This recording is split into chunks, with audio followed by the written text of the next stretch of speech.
sí se mira, ingeniero. Sí, ya está, todos miren. Ya, mucha atención porque ahora sí van a aprender a ganar dinero. Estas son las clases de interés. Interés compuesto. Ustedes son muy interesados, ¿no? Este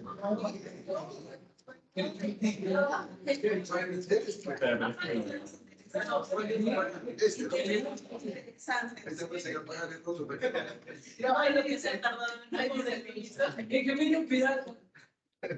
Ahí está el final. Ya.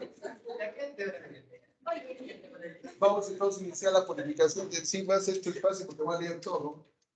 La purificación de una enzima, como ustedes saben, es un proceso complejo debido a que la enzima como proteína que es muy inestable. Entonces hay que protegerla en todo momento, hay que tratarla como una niña bonita, ¿no? Con mucho cuidado, porque rápidamente se puede desnaturalizar. Entonces esto resulta pues, un reto para los que estudian enzimología, pues durante el mismo debe aplicar una serie de estrategias seleccionando muchos métodos, aquellos que sean los adecuados, no tomando en cuenta todas las características que tenga la enzima que vamos a purificar. Muy bien. Acá les he puesto dos links para que vean. Esto es una purificación de enzimas de una Universidad de México. 9 minutos creo que es, porque no hay tiempo. Y esta también es un video muy bueno de una planta.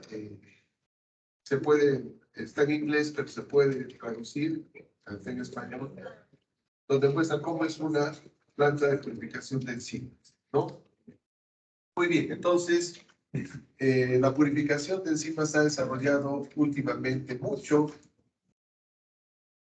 desde los años 50 y 60 del siglo pasado, porque se permitió el avance gracias a que se pudo purificar de una manera muy total, purificación total, una enzima. Entonces, cuando la tienen totalmente purificada, ya la pueden estudiar sin temor a que estén midiendo las características de una enzima contaminante, ¿ya?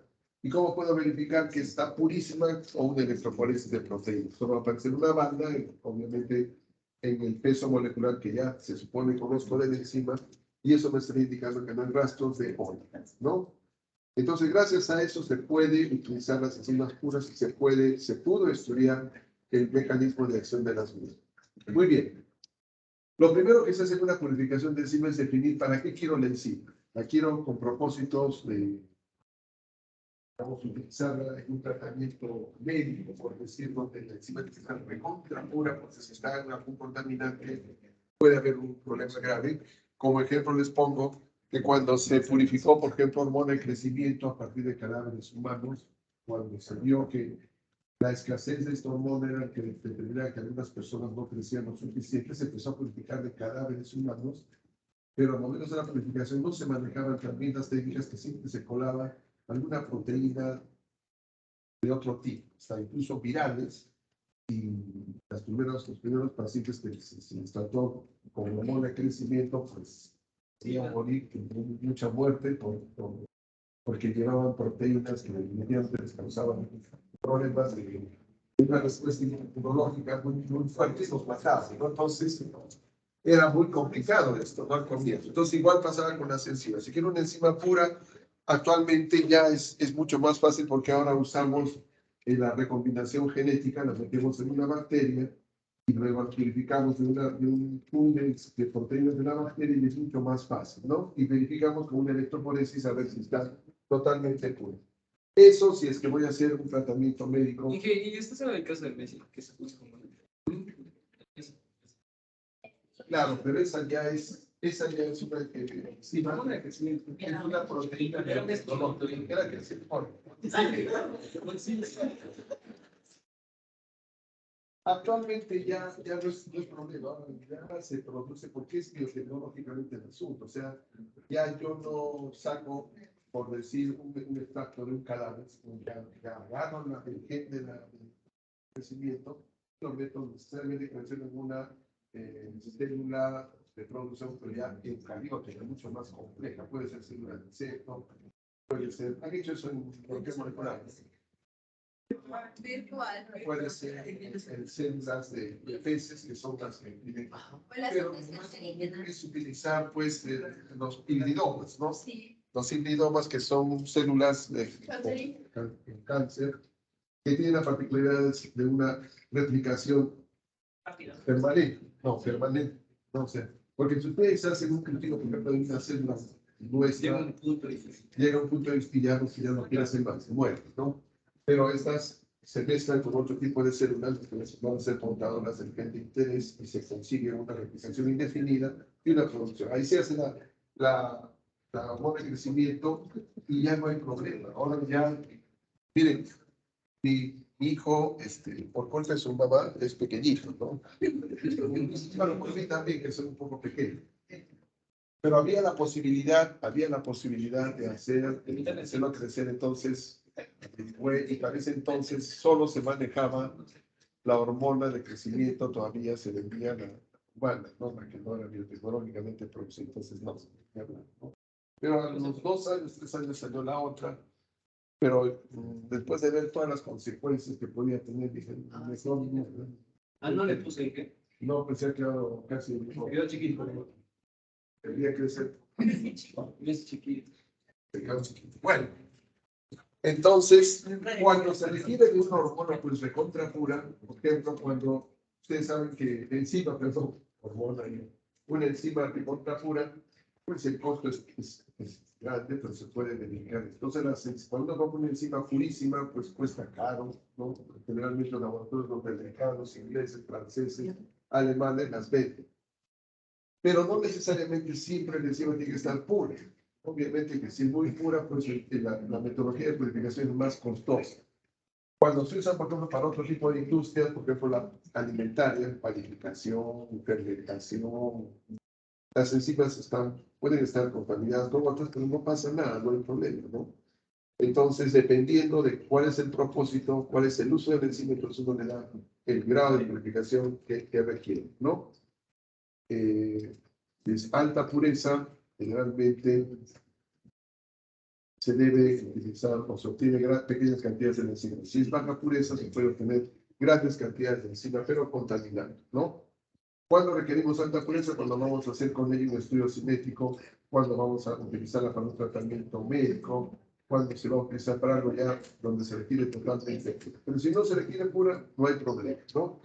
Una vez establecido el propósito de la enzima, se debe definir primero el número de requerimientos mínimos para el producto final en términos de calidad, cantidad, eficiencia de la purificación, lo que se traduce en términos de pureza, rendimiento y economía. No lo que hemos visto en la práctica, pero que vamos a reforzar el día de hoy. Listo. Entonces, ¿qué precauciones se deben tomar? Si la enzima es muy débil, obviamente la mayoría de las pues vamos a tener que cuidarla en todo momento y como se desnaturaliza e inactiva fácilmente, deben ser manipuladas bajo las siguientes condiciones o consideraciones. Primero, deben evitarse tratamientos violentos. Cuando se le dice van a echarle, por decir, ácidos o álcalis, no se va directamente acá a la muestra, se le echa el álcalis sin fuerte, ¿no? Lo que se puede hacer es echar un pequeño chorrito con agitación constante debajo de un agitador magnético. Sí, Pastilla. o si no, utilizar ácidos diluidos, echar poco a poco, pero tampoco se puede usar muy diluido porque no aumentaría el volumen de muestra de extracto, no es bueno, ¿no? Entonces hay que hacer poco a poco y moviendo, ¿no? Recordemos que si el ácido está muy concentrado o el álcali está muy concentrado, donde hace contacto con la muestra, irá a empezar a destruir a las enzimas inmediatamente. Entonces un movimiento muy vigoroso puede evitar eso, ¿no? ¿Listo? Segunda cosa, no exponer a las enzimas a temperaturas mayores de 37 grados. Normalmente el proceso de purificación debe hacerse en un cuarto frío o en una habitación fría, donde la gente que manipule eso debe estar bien abrigada, ¿no? Entonces a veces uno se ríe porque uno ve a los que trabajan en purificación de enzimas con un abrigo encima del bandín, ¿no? Porque pasa que el bandín está frío, está a 4 grados más o menos en la temperatura, es el famoso cuarto frío de trabajo, hace por frío, entonces lo tiene que abrigar. Si quiere se pone el abriguito por dentro y el bandín lo bata por fuera, ¿no? Pero en todo caso nunca debe exceder los 37 grados. De esa manera la protegemos. Nunca, porque a veces centrifugamos y se calienta el extracto y eso puede llevar a que se pierda mucha cantidad de enzima, ¿no? Entonces, por eso es mejor hacerlo en un cuarto frío. Cuando no teníamos cuarto frío, hemos trabajado dentro del refrigerador, imagínense. Ahí metíamos las equipos, ahí metíamos las cámaras, cromatografía, todo. Pero lo correcto es tener un cuartito frío, más o menos. En el laboratorio, una línea de unos 2x2 sería suficiente, lo que íbamos a hacer en el laboratorio de simbología, pero no se pudo hacer, ¿no? Muy bien, al adicionar ácidos o álcalis deben hacerse por las paredes del recipiente para evitar la producción de una zona de destrucción alrededor del chorro, ¿no? Ya que cuando este penetra a la solución, pues puede desnaturalizar la enzima. Y la solución debe estar en permanente agitación durante el agregado. Otra característica que muchas enzimas se desnaturalizan en la superficie por efecto del aire. Y esto se puede observar cuando ustedes se encuentran espuma en el extracto. La presencia de espuma es un indicador de que se está desnaturalizando ahí proteína. Entonces, debe evitarse, por ejemplo, al agregar algo sólido, porque al agregar un sólido entra aire y puede en ese momento desnaturalizar proteínas. Entonces, es mejor, para evitar las burbujas, es mejor utilizar las enzimas en solución saturada que, perdón, las sustancias en solución saturada que en sólido, ¿no? Y en saturada en líquido y con una agitación permanente no se tiene ese problema. Miren esos detallitos que son muy importantes, porque a veces uno piensa que no, pero al hacer esto, de repente, en una mala echada de la sustancia sólida, pues perdemos el 20% de la enzima. Ya así fue pues el trabajo. Está mal. Entonces, esos detalles son importantes. Si usamos solventes orgánicos, los solventes orgánicos hechos en alquilos son agentes de proteínas, tenemos que trabajarlos a temperaturas frías. Por eso, a temperatura ambiente hay desnaturalización de hecho, ¿no? Entonces, lo importante es que se debe realizar a la menor temperatura posible, ¿no? En el cuarto frío. Asimismo, dice, se debe evitar el calentamiento que produce la mezcla de algunos solventes orgánicos con el agua. A veces empezamos si se tibia, 40, 45 grados. Eso no es fácil. Hay que saber eso para no usarlo o hacer el proceso en una temperatura mucho más fría. Detalles que son sumamente importantes, ¿no? Las centrifugaciones deben hacerse centrífugas refrigeradas. Justamente ayer el ingeniero Gary me llamó, me dijo, ya está en camino nuestra centrífuga refrigerada para tubos Falcon, entonces vamos a poder centrifugar grandes cantidades de muestras, ¿no? Eso ya es en un laboratorio de investigaciones. Pero para esta semana que viene vamos a centrifugar nuestras centrífugas pequeñas, vamos a tener que hacer 2 centrífugas o 3 si es que hay, y 2 o 3 veces, ¿no? Mientras que si hay buen volumen de centrifugación y en centrífuga refrigerada, tenemos preparado para hacerlo en una sola vez, ¿no? Muy bien.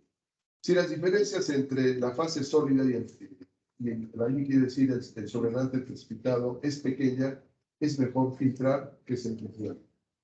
Filtrar que centrifugar. Hay filtros especiales, equipos de filtración que utilizan presión 3, 4 veces la presión atmosférica y se pasa por una malla pequeña y de esa manera se consigue, de modo pequeño, se consigue una mejor separación de la fase sólida cuando no es muy evidente. Se debe realizar los procesos de purificación en el menor tiempo posible, ¿no? Por eso les decía, lo correcto sería comenzar a purificar hoy día y hasta que terminemos, no parar, ¿no? Pero, ¿qué van a quedar ustedes un día y medio en la sin parar, ¿no? Difícil, no les dan permiso. Difícil. Entonces, vamos a hacerlo, lo congelamos y seguimos la siguiente semana y así sucesivamente. Pero la idea es todo de un porrazo, ¿no? Algunas enzimas estabilizan altas concentraciones de sal. El sulfato de amonio de la sal más utilizada tiene esa propiedad, estabiliza enzimas. Por eso se usa también, no solo porque es barato, no solo porque es, el sulfato tiene carga 2, tiene mayor fuerza iónica. Ya le estoy diciendo las preguntas del pasito de hoy. Hoy día la fase pasada, ¿qué? Va a ser la fase 2. Claro.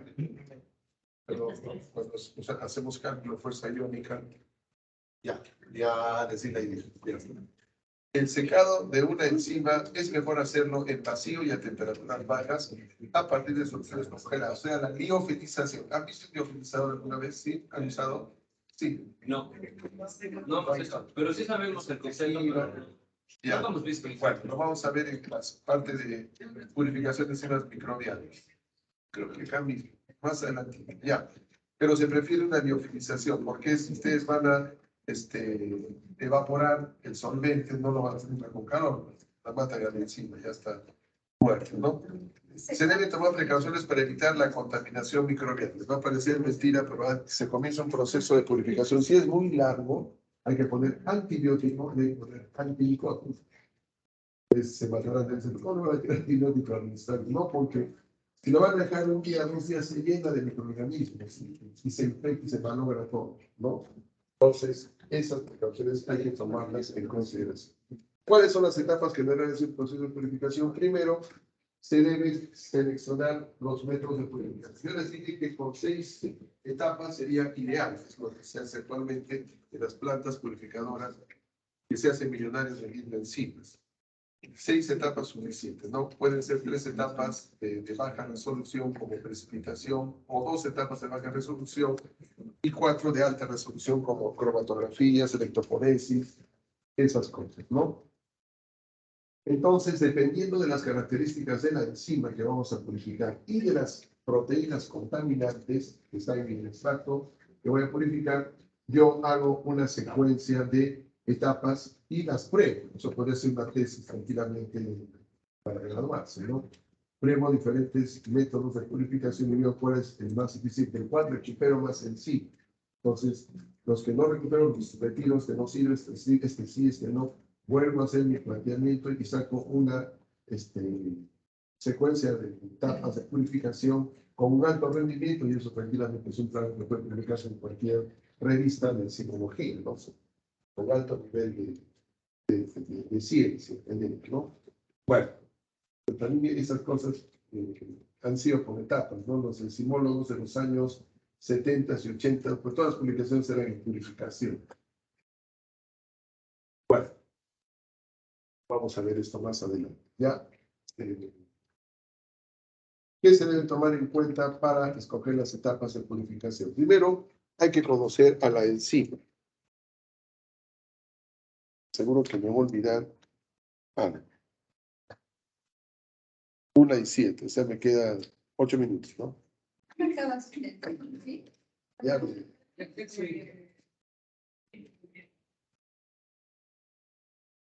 La luz, buena pregunta, depende, ¿no? Habría que ver, ¿por qué tipo de enzimas serían? No hay enzimas que están vinculadas con procesos luminosos, incluso materiales que tenemos que guardar en frasco acaramelado, ¿no? Pero otros, el frasco de vidrio, el problema transparente, podría ser. Por eso hay que ver y conocer la enzima, ¿ya? Entonces, conocer una enzima no solamente significa conocer el nombre, no voy a purificar por la tasa ácida, sino tenemos que saber cuál es su peso molecular, cuál es su punto eléctrico, cuáles son sus sustratos, cuáles son sus productos, cuáles son sus cofactores y coenzimas si tienen, si hay moduladores positivos, si hay moduladores negativos, propiedades psicoquímicas de la enzima, como por ejemplo pH óptimo, temperatura óptima, densidad, todo eso. Entonces, con eso ya me lanzo a hacer mi planificación sin problemas, ¿no? Yo les comento aquí una burrada que hice de chico, bueno, un poco más joven. Yo purifiqué una enzima quitinasa a partir de unas lombrices de mar, de agua. Lombrices acuáticas. No, eran lombrices de arena. Eran poliquetos, conozco poliquetos. Policoquetos, estamos con los biólogos, ¿no? Ustedes son ingenieros es otro lenguaje. La lombriz, bueno, la lombriz vive en la tierra, sí, se alimenta, y lo que hace es, un esófago tiene se me fue. Cuando se alimentan, ahora pues hay que comer y mastican por nosotros. Si no tiene botas, el esófago así fuera, se impregna del material y todo lo que recupera y ahí adentro se ve el destino, ¿no? Entonces ahí dentro, en ese material debe tener una enzima quitinasa, porque esta era una lombriz que vive en la arena. No sé si la has visto alguna vez. En la época del fenómeno del Niño, esta justamente era una lombriz indicadora de aumento de temperatura en el agua. Cuando la temperatura del agua aumenta 2 grados o 3, aparece este animalito. Entonces, cada vez que los chiquitos hacían sus agujeros para jugar en la playa, encontraron una lombriz. Son delgaditas, sí, más o menos, un poco largas, no sé si han visto, se han topado con eso. Entonces, como eran indicadores de y vivían en la tierra como una lombriz de tierra, dije, pues su alimento tiene que ser la quitina, ¿no? Los desechos de los muy, de los cangrejos que queda allí. Y efectivamente, ¿no? Entonces, esta lombriz lo que hacía era botar su, no se llama exactamente esófago, pero bueno, un esófago. No me acuerdo. No, o sea, botaba todo su, así, y ahí impregnaban y tragaban, ¿no?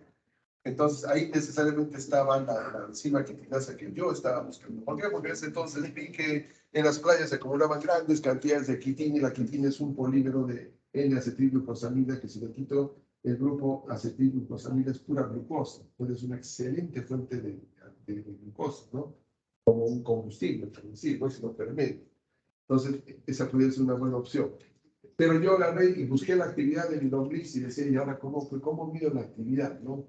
¿Qué hago? Ya sé que está en el esófago, entonces, ¿qué hago? Espero que lo bote, lo corto La licua. claro. Entonces, al final dije, claro, como están las estrellas de la playa, el boyeto, pues tenía que hacer el viaje de regreso, y en ese momento, pues las lombrices, por más que las metí en agua de mar y tierrita, bueno, tenían algunas, sobrevivían la mitad, pero otras, pero ya perdían su capacidad para producir la quitinasa, ¿no? Entonces, al final, llegué a la conclusión de su compañero que tengo que homogenizarla completamente, ¿no? Entonces, la homogenizaba completamente y con el homogenizado completo encontré que tenía actividad quitinasa. Ya está, tiene actividad quitinasa.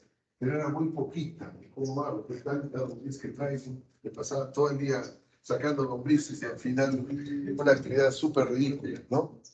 Entonces, en ese momento dije, bueno, mejor voy a sacar la parte del esófago.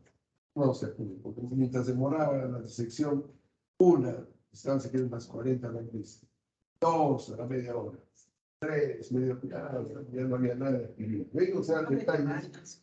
Y que nos lleva y nos afectamos. Ya no hay esa lombriz, pues no estamos en temporada de niño. Bueno, lo interesante fue bien cómo cambian las cosas, ¿no? Batallé con eso, pero pude presentar un pequeño trabajito un poco tonto sobre cuál era el pH óptimo de esta quitinasa especial. Para comenzar, se determinó que sí tenía actividad quitinasa, pero busqué en muchos organismos de la playa para ver cuál poder utilizar para reutilizar esa quitina, ¿no? Si tenía quitinasa, le podía liberar la glucosa y podía yo usar. No había en cangrejo, no había en la jaiba, no había en los peces chiquitos, no había en nada, ¿no? Ni siquiera en la macha, que en todo ese entonces había macha, no había en nada esta actividad, solo la lombriz. De pronto un día bajó realmente la temperatura y desapareció la lombriz, me quedé tantita, ¿no? Todo desilusionado. Recuerdo ese día que fui con mis medios de cultivo ya listos, con mi sustrato soluble de quitina que hacía para tener actividad en placas Petri, las tiré ahí en no funciona, se acabó la historia, buscar otro animal. Llego el lunes al laboratorio y encuentro que encima de este sustrato de quitina había hongos, un montón de hongos, aspergillus, nígeros, me parece, no era negro, era medio azul, orizay. Sí. Bueno, había eso. Si esto es quitina y este ha crecido, entonces puede procesar, ¿cierto? Pues tiene quitina el hongo. Sí, ¿no? Se fue la lombriz y ahora el hongo. Pero ahí está con mi integridad, mi inocencia, pues no aplicaba lo que Juan les estoy diciendo a ustedes para que no lo cometan los errores. Yo dije, uy, el hongo, entonces agarré, piqué las perdiles, lo hice crecer sin Aspergillus oryza. Lo hice crecer, encontré otros contaminantes, níquel más, había un Chrysopus más, por ahí. Pero había actividad, ¿no? Funcionaba. Ya está. Entonces, cuando tuve una gran cantidad de hongo, junté mi hongo todito, mido la actividad, cero actividad. Nada. Pues, puede ser. ¿Qué era lo que estaba haciendo? Que los hacía crecer en un medio de cultivo para hongos, donde la fuente de carbono, pues son otro tipo de otra cosa. Y se supone que el hongo bota o crea o sintetiza quitinasa cuando su fuente de carbono es quitina. Y los hongos son como el mejor agar para hongos, creo que el agar sangró, ¿no? Pues pucha, y ahí me quedé todo cariño. Hasta que dije, pero ¿por qué haces tu medio de cultivo a partir de sale? Se pudo hacer un trabajito interesante y en el momento en que se iba a publicar ese trabajito bonito, me dio la alergia.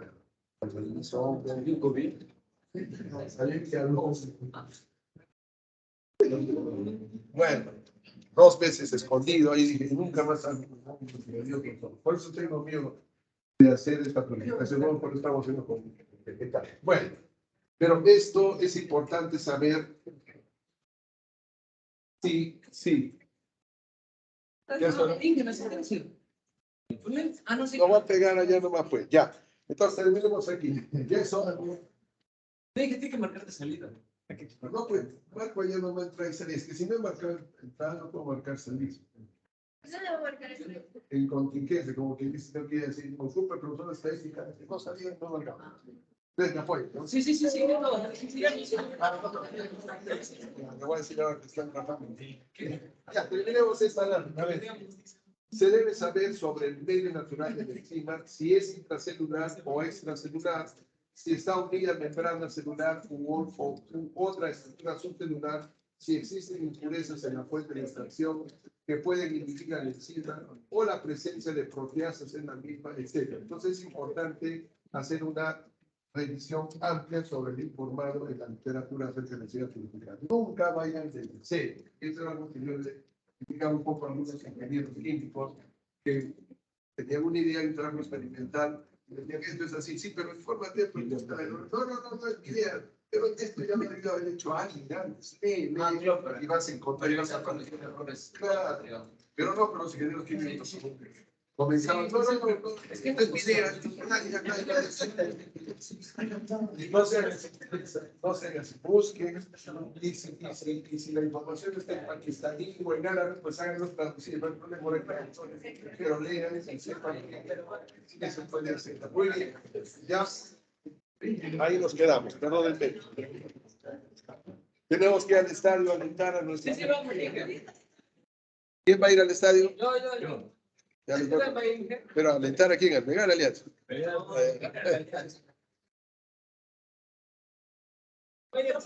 Si pasa de 2 goles por gol adicional, 1 punto más. Después de 5-0. Pero Alianza no. Después nos ganan 5-0, ¿no? Ya. Ya, eso es todo, jóvenes. ¿Están ahí? Continuamos en la siguiente. Perdonen. Estoy pasando de cartón. Creo que lo voy a ver de la casa nomás. Es que estaba con la intención de buscar entrada, pero creo que ya no hay, ¿no?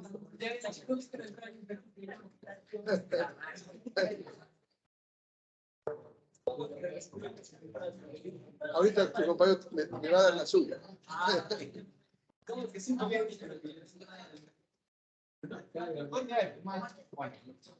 Ya, hoy día a las 10 de la noche, entonces el pasito de teoría y 10:30 el de práctica. ¿Está bien? No, primero el de práctica, ¿no? No, primero y luego teoría. ¿Qué? Ya guardo más sí. No, de verdad es que te quiero.